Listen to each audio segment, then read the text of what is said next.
보고서 작성은 어떻게 하셨습니까?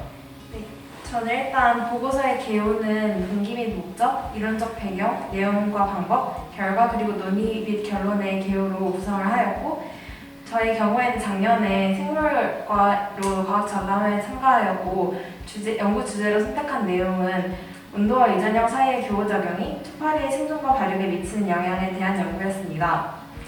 연구의 특성상 많은 양의 실험 대상을 가지고 실험을 진행했기 때문에 통계적 처리가 필요했고 이에 따라 데이터 역시 여러 가지 표와 그래프의 형태로 얻어졌는데요.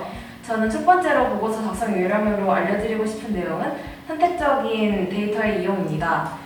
보고서에 들어가는 내용은 연구에 관계가 없거나 그다지 중요하지 않은 내용을 빼고 핵심적인 내용을 중심으로 전개하는 것이 중요하다고 생각했고 특히 여러 가지 표나 그래프 중에서 유의미한 자료가 어떤 것인지를 판단하여 적절히 이용하는 것이 중요하다고 생각하였습니다. 두 번째로는 결과 해석 및 논의 및 전망에 대한 내용인데요. 여기에서는 본인의 주장을 논리적으로 전개하는 것이 중요하며 결과에 대한 타당한 설명을 제시해야 하는데요. 이렇게 타당성을 부여하기 위해서는 많은 양의 선행 연구나 연구 주제에 대한 조사와 이해가 필요하다고 생각합니다. 따라서 많은 선행 연구에 대한 조사가 미리 실험에 선행되어야 한다고 생각했습니다.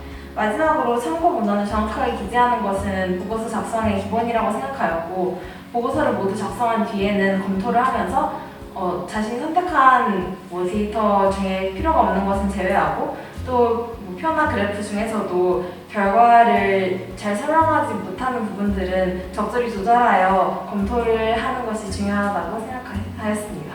네, 감사합니다. 차트 작성 요령에서 학생들에게 알려주고 싶은 내용이 있으면 과학자담회에 나가서 발표를 진행할 때에는 보고서보다도 더 중요한 것이 차트 혹은 포스터입니다. 차트는 연구의 핵심 내용을 담아 다른 사람들에게 전달하는 것이기 때문에 연구의 핵심 정리라고 할 수 있습니다. 따라서 차트에 들어간 내용은 너무 자세하고 그런 것보다는 이제 조금 더 핵심적이고 중요한 내용을 위주로 들어가는 것이 좋습니다.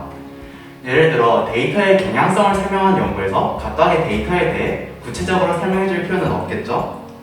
그래서 차트에 들어갈 내용을 선정하는 팁에 대해서 조금 설명을 드리자면 보고서의 목차를 펼쳐놓고 각 부분에 들어갈 내용을 한 3가지 정도씩 정리하는 것이 좋습니다. 그냥 보고서의 목차가 이미 그 연구의 그 뼈대가 되는 것이기 때문에 이제 여기다가 살을 붙여나간다는 생각으로 내용을 정하면 좋을 것 같습니다. 그런데 차트의 내용이 우수하다고 꼭 좋은 차트는 아닙니다. 이제 차트에서 가장 중요한 것은 전달력, 즉 차트에 들어간 연구의 내용을 이제 다른 사람들에게 전달하는 것인데 이제 이를 위해서는 글과 그림이 있다면 그림의 비중을 조금 더 늘리고 글은 최소화하는 것이 좋습니다. 만약에 어떤 그 순서적인 설명이 있다면 그런 것은 모식도로 바꾸는 것도 하나의 방법이 될 수 있겠죠. 그래서 차트에 들어가는 글 같은 경우 논의나 이제 활용 방안 같은 곳에는 글이 많이 이용될 수밖에 없지만 이제 다른 부분의 경우는 한 부분에 대해서 한 3문장 정도의 짧고 명료한 문장으로 정리하는 것이 좋습니다. 그래서 이것은 앞에서 내용 선정에서 한 부분에 3가지 내용을 선정하는 것의 연장선에 있는 것으로 이렇게 짧고 간단한 문장을 배치했을 때 이제 읽는 사람의 입장에서 차트는 더 보기 좋아집니다. 그럼 이제 차트에 들어가는 그림에 대해서 이야기해 보겠습니다. 차트에 들어가는 그림은 이제 연구 과정에서의 사진도 있고 그래프도 있고 또 만약에 그거는 설명이 어려운 경우 이제 그림을 통해 설명하는 내용도 있습니다. 이제 여기서 연구 과정 사진의 경우는 너무 많은 것을 차트 안에 쭉 늘여놓기보다는 이제 연구의 가장 중요한 부분이라고 생각되는 것을 한 3개에서 5개 정도를 골라서 차트에 넣는 것이 적절합니다. 이제 사진을 너무 많이 넣게 되면은 사진의 크기가 작아져서 또 보기 어렵기 때문에 차라리 사진의 개수를 조금 줄이고 그 사진을 크게 넣는 것이 더 좋습니다.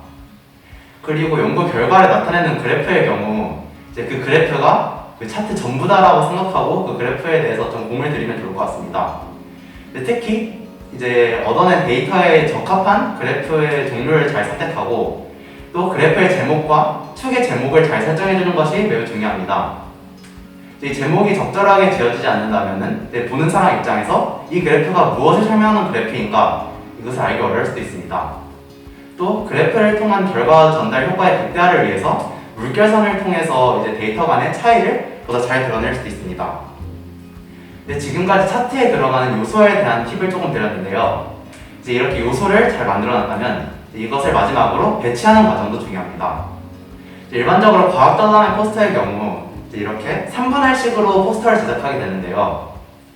각 부분에 대한 내용이 이 칸을 넘어가지 않고 이 칸 안에서 끝나도록 적절하게 배치하는 것이 좋습니다. 칸을 넘어간다면 이 시선 이동이 되게 부자연스러워지기 때문에 내용이 끊긴다는 느낌이 들 수 있습니다. 또한 이제 칸이 남거나 조금 모자란 경우에는 여백이나 그런 것을 적절히 조절함으로써 칸을 꽉 채워 놓으면 차트가 보다 안정적으로 보일 수 있는 효과를 줄 수도 있을 것 같습니다. 근데 지금까지 이제 차트 만드는 방법에 대해서 이제 좀 설명을 드렸는데요. 이제 차트를 만든다고 끝나는 게 아닙니다. 이제 최종적으로 이것을 출력해서 전시하는 과정까지 이제 있게 되는데, 제가 여기서도 가장 말씀드리고 싶은 게 이 전시 직전에 차트를 뽑지 말고 조금 더 미리 차트를 뽑아서 보면 좋을 것 같습니다. 그래서 컴퓨터 화면으로 보는 차트와 출력해서 결과물로 보는 차트는 되게 차이가 큽니다. 따라서 이렇게 출력해서 볼 때 이제 컴퓨터에서 했던 실수들이나 그런 것을 볼 수도 있고, 또 이제 만약에 양식이 좀 틀어져서 이제 배치가 밀리게 된다면 원래 그 의도했던 차트의 모습에서 많이 벗어날 수도 있습니다. 따라서 미리 출력해 보라는 말씀을 꼭 드리고 싶고, 또 이건 제 개인적인 경험에서 말씀드리는 건데 양식을 자주 확인해 주셨으면 좋겠습니다. 근데 어떻게 열심히 차트를 제작했는데 그 양식이 이번에 제출해야 되는 양식이 아니고 다른 양식이라고 하면은 이것을 다시 출력해야 되거나 또 심하면은 차트 작업을 다시 해야 되는 경우가 있을 수도 있습니다. 따라서 이제 홈페이지 같은 것을 자주 방문해서 이제 양식을 잘 확인하고 작업을 해주면 좋을 것 같습니다. 그래서 제가 지금까지 연구를 진행하면서 차트 제작에 관해서 느꼈던 그 내용들을 이제 지금까지 말씀드렸는데, 이제 차트 제작할 때 있어서 많은 도움이 되셨으면 좋겠습니다.